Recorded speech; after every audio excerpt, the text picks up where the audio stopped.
अस्सलाम वालेकुम। आज हम टीईटी एग्ज़ाम के तहत जोग्राफिया इस मज़मून के क्वेश्चन और आंसर देखेंगे जो आपको टीईटी एग्ज़ाम में बहुत ज़्यादा कारआमद साबित हो सकते हैं।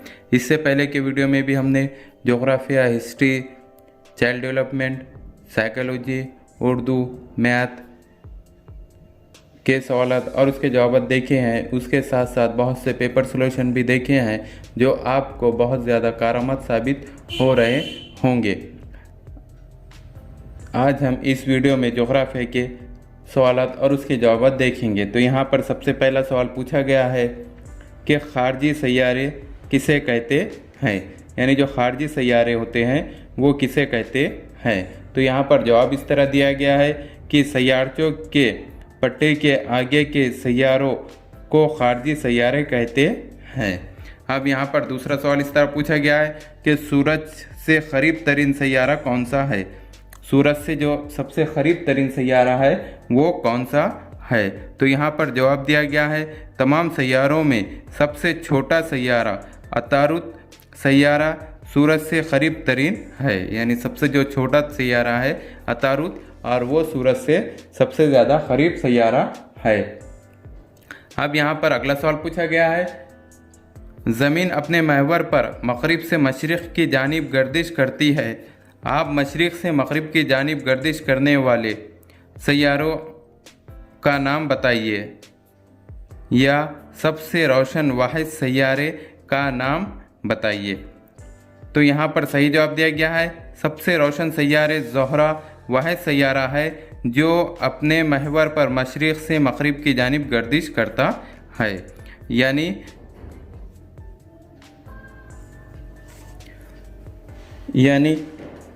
ज़मीन अपने महवर पर मशरिक़ से मग़रिब की जानिब गर्दिश करती है। जो ज़मीन जो है वो अपने महवर पर मग़रिब से मशरिक़ की जानिब गर्दिश करती है, मगर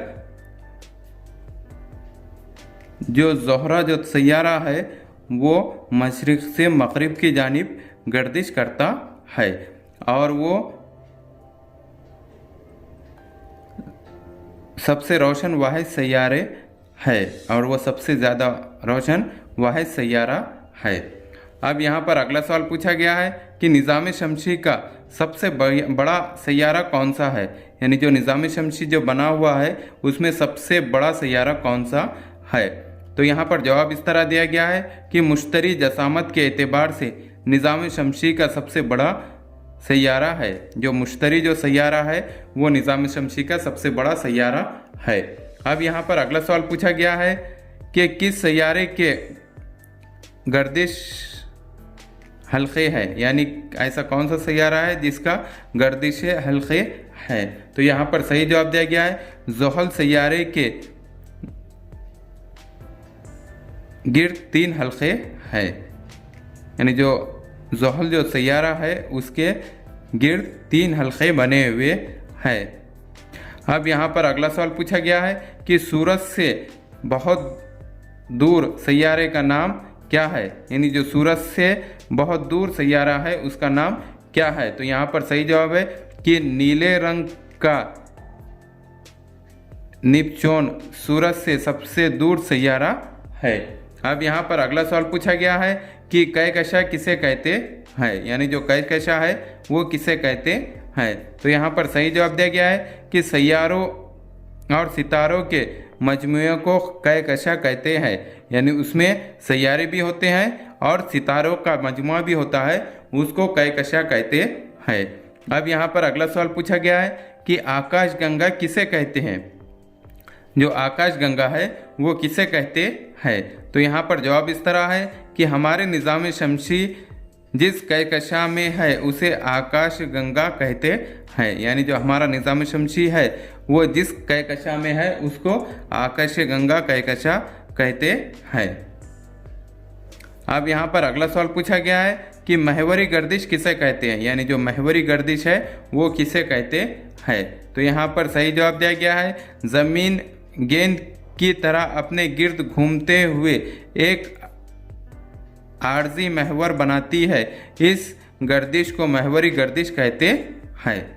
अब यहाँ पर अगला सवाल पूछा गया है कि इस गर्दिश का नाम बताइए जिसकी वजह से दिन और रात बनते हैं, यानी ऐसी कौन सी गर्दिश है जिसकी वजह से दिन और रात बनते हैं। तो यहाँ पर सही जवाब दिया गया है महवरी गर्दिश, जिसके वजह से दिन और रात बनते हैं। अब यहाँ पर अगला सवाल पूछा गया है, दिन और रात किस तरह बनते हैं, दिन और रात किस वजह से बनते हैं।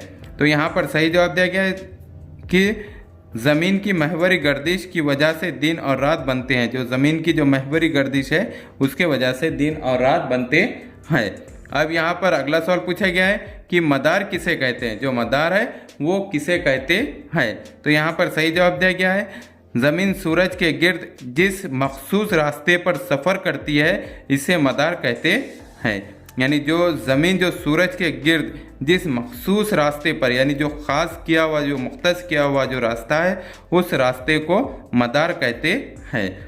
अब यहाँ पर अगला सवाल पूछा गया है कि ज़मीन का महवर अपनी मदार की सतह से कितने मिनट का जाविया बनाता है, कितने मिनट का जाविया बनता है। क्या पूछ रहा है यहाँ पर कि ज़मीन का जो महवर है वो अपनी मदार की सतह से कितने मिनट का जाविया बनाता है। तो यहाँ पर सही जवाब दिया गया है कि ज़मीन का महवर अपने मदार की सतह से 6,60,030 का जाविया बनता है। अब यहाँ पर अगला सवाल पूछा गया है कि साल किसे कहते हैं, जो साल जो होते हैं वो किसे कहते हैं। तो यहाँ पर सही जवाब दिया गया है कि सूरज के गिर्द ज़मीन की गर्दिश के अरसे को साल कहते हैं। जो सूरज के गिर्द जो ज़मीन की गर्दिश होती है के अरसे को, यानी एक अरसे को एक साल कहते हैं। अब यहाँ पर अगला सवाल पूछा गया है, मौसम किस वजह से वजूद में आते हैं। जो मौसम है वो किस वजह से बनते हैं या वजूद में आते हैं। तो यहाँ पर जवाब दिया गया है, सूरज के गिर्द ज़मीन की गर्दिश की वजह से मौसम वजूद में आते हैं। जो सूरज के गिर्द ज़मीन की जो गर्दिश होती है उसके वजह से मौसम वजूद में आते हैं। अब यहाँ पर अगला सवाल पूछा गया है कि सूरज का कौन सा अरसा जुनूबी रोशन कहलाता है। तो यहाँ पर सही जवाब दिया गया है, 21 जून से 22 दिसंबर तक सूरज के तुलू होने का मुकाम मुसलसल जुनूब की जानिब सरकता महसूस होता है। इस अरसे को सूरज की जुनूबी रोशन कहते हैं। अब यहाँ पर अगला सवाल पूछा गया है कि सूरज का कौन सा अरसा शुमाली रोश कहलाता है। तो यहाँ पर सही जवाब दिया गया है कि 22 दिसंबर से 21 जून तक सूरज तुलू होते वक्त मुसलसल शुमाली जानिब सरकता महसूस होता है। इस अरसे को सूरज का शुमाली रोश कहते हैं। अब यहाँ पर अगला सवाल पूछा गया है कि अयाम ऐन से क्या मुराद है। तो यहाँ पर सही जवाब दिया गया है कि 21 जून को सूरज जुनूब की सिमत और 22 दिसंबर को शुमाल की सिमत गामजन होता है, इसलिए इन अयाम को अयाम ऐन कहते हैं। अब यहाँ पर अगला सवाल इस तरह पूछा गया है कि सूरज के गिर्द गर्दिश करते हुए ज़मीन के मदार की 4 हालतें कौन सी है। यानी सूरज के गिर्द गर्दिश करते हुए ज़मीन की मदार की 4 हालतें कौन सी है।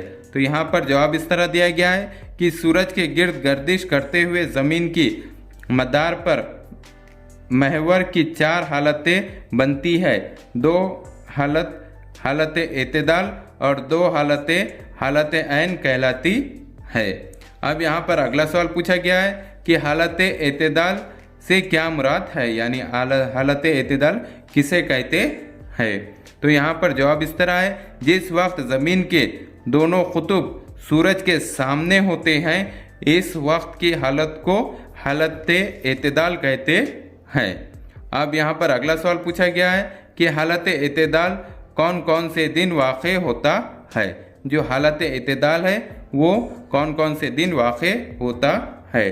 तो यहाँ पर सही जवाब है, हालत एतदाल उमूमन 22 मार्च और 23 सितंबर के दिन होती है। यानी जो हालत एतदाल है वो 22 मार्च और 23 सितंबर के दिन होती है।